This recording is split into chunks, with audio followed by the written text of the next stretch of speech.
water is an important component of the landscape and should certainly be considered as you go through the designing process. Water can add so much, both visually, if you think about the way light plays off the surface of the water, and also the sound that water makes can be incredibly soothing. But today we're visiting Pond Pro Shops to look at just a variety of the types of water features that can be used. And I'm joining here with Alice. Thank you so much for joining me. Well, I appreciate you being here. Thank you so much. I thought maybe we could walk around and look at a few different types of water features. Obviously, maybe the most basic or traditional are the freestanding features. They are, and that's usually how a customer might start out, would be a freestanding fountain. So many different styles, from traditional to oriental, from old and new looks anymore, and from especially small to large. We have grandioso fountains. Yeah, they're just really make a statement to homeowners. Absolutely. And that's our biggest seller right now for some reason. I find that surprising. I know, we do too, but it's a pleasant surprise. It's wonderful.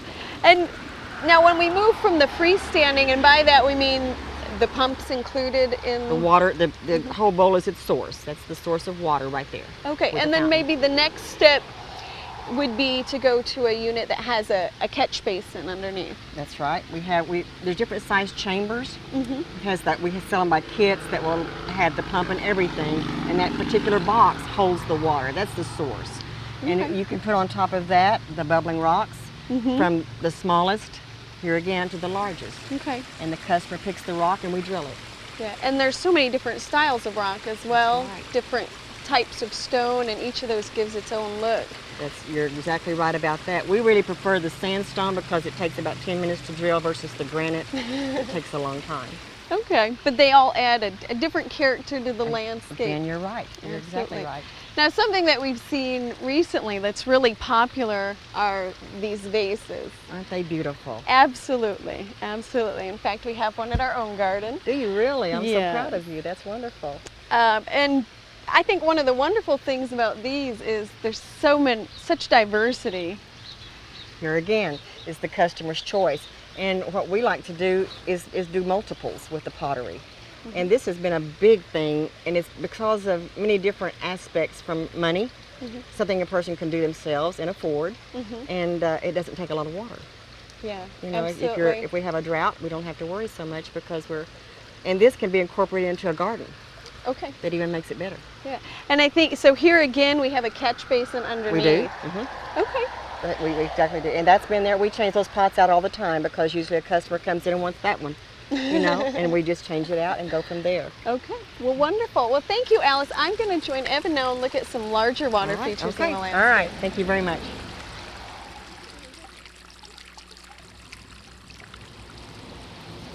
Well, I'm joined now by Evan Smith. We're going to look at some larger water features. What are some of the benefits of adding a larger water feature to the garden? Well, the benefits you get from a large water feature are you have the ability to use plants, and you have the ability to have fish inside the pond, which everybody enjoys having fish in the pond. Certainly. The planting on the outside is what most homeowners enjoy doing because they can use the plants, or they can plant plants around the landscaping as well as marginal plants, which usually are placed right around the edge of the pond. And those are ones that like to be a little bit wet. Right. They like to have their feet wet, but their ankles dry. And I think that's one of the fun things about water gardens. You get to use so many different types of plants that otherwise you couldn't enjoy in the landscape. Right. You also have the plants that are inside the pond as well, that you can plant inside. You have the islands that you can put in the middle of the pond and have plants on those as well. Okay. Now, if you're thinking about putting a water feature like this in the landscape, what are some of the considerations, especially like a location, for example? Well, location's pretty key. One thing you want to keep in mind is if you are installing a water feature in a yard, you want to make sure and do it in an area that's not going to get a lot of water runoff. Okay. You know, if you are treating your yard for weeds or any kind of things like that, if you get a hard runoff of rain, it can actually go into the pond. So you want to make sure and not put it in a low area in the pond. Another thing to consider is making it to where you can enjoy it all year round. Okay. A lot of people don't think about that as far as the wintertime months. They can still enjoy it in the wintertime. They just have to get it to where they can view it from the house. From inside.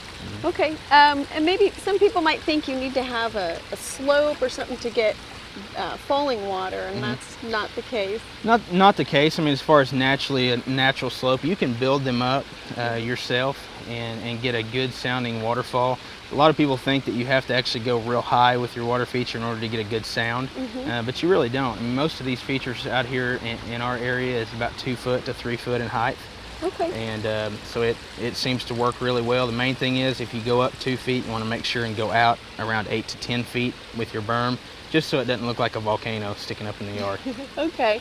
And since we're talking about size, how would you maybe size the pond for different locations? Well, the sizing is one thing that is a lot of times up to the person. One thing we always keep in mind when we're talking to the customers and helping them plan out their water feature is you don't really want to make it too big for the yard or too small for the yard. You want to size it for the type of yard that you have. If you have a really small yard and you have a huge pond in the backyard, it doesn't really go together very well. Okay. Now, if you have a pretty flat yard and you're trying to get that height, what are some ways of, I guess, backing it up so that it looks like it's part of the landscape? Well, the main thing is just kind of making everything gradual. You don't want to do anything that is, extremely high. You don't want to do anything that looks unnatural. So, like we were talking about earlier on the height of the water features, if you make it 2 foot, if you can just use that formula we used earlier of 8 to 10 feet, it will give it more of a gradual look. Okay. Now, another way that you can make that transition between the landscape is to have sort of a retaining wall or something like this. Right. If you don't have the ability to get a lot of topsoil, or if you're wanting to make the project a little bit easier, you can also do a more of a formal retaining wall behind it. A lot of people will use this type of wall if if they have a small yard that's fenced in that has a stockade fence or a wooden fence. You can use this type of wall to make it look more natural, as well as not get dirt up against your fence. Okay. So we have this used a lot in smaller type yards. Okay. And I really enjoy the natural look of the waterfalls, water gardens, but you can also get an even more formal look to some of these. You sure can.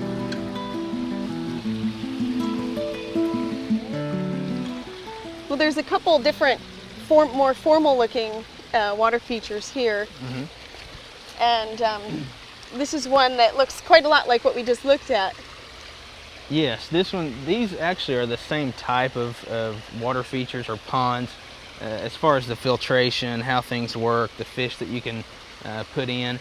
A lot of times what people will do is if they have more of a formal looking backyard, they won't want to use the native stone. They'll want to use something that stands out or that you're able to see a little bit better. Now, this type of rock will be native in certain areas. Right.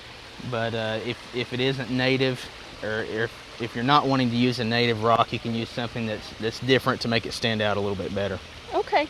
And also maybe the plants you put around it can add to that formality as well. Right. And this is a different kind of more formal looking pond. Yes, this type of pond is usually put in by people that have more of a formal backyard, that have a lot of statuary. They're not necessarily worried about everything looking natural like it's been there. They want it to be stand out, or they want it to stand out and to be real pretty. They can do plantings around the outside edge. A lot of times the waterfalls are more of a sheet type waterfall like this, rather than going over boulders or rocks. Okay. There's one more type of water feature I want to look at. Okay.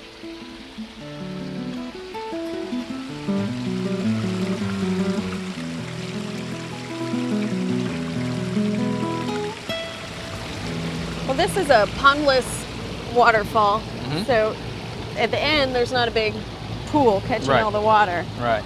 How does this work? Well, these have different names in the industry. A lot of times people call them disappearing waterfalls or pondless waterfalls.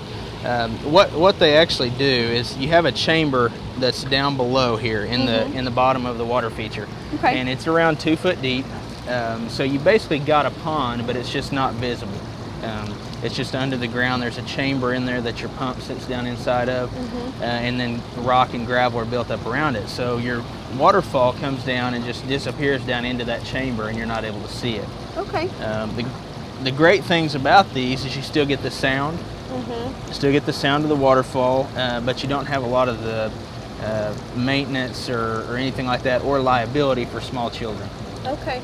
And while you mentioned maintenance, can we talk a little bit about some of the maintenance needs when you have water features like these? Yeah, the water features, you know, normally will require a, you know, every week, every 2 week type maintenance regimen.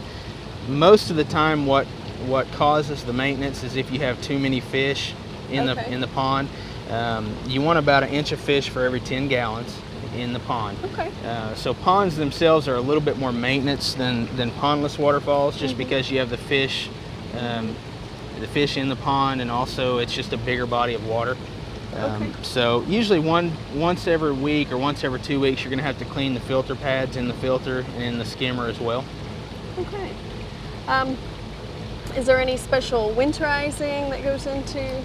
In the wintertime, there's really not anything different than what you do in the regular months. Because if you have as much as 2,000 gallons per hour flowing out of your waterfall, you can actually keep your waterfall going all year round. The main thing is just keeping one little area in your pond thawed out to where the fish waste and gases can get out of the water. A lot of times people think that the cold weather is what hurts their fish, but actually what it is when the top of the water freezes over, the gases aren't allowed to escape the water. So as long as you keep one little area thawed out, you're okay to use it all year round. Okay. So we actually want to keep our water features going. Right. 24 hours a day, every day if possible. The pondless waterfalls don't require as much maintenance or cleaning. Just because you don't have the big body of water, you can always turn them off and let them dry out, clean them off the water hose, and you're done. So they don't require near as much maintenance as the ponds, but you also don't get the fish as well. Okay. Well, thank you, Evan, and thanks everyone here at Pond Pro for having us out today. Well, thank you. Appreciate it.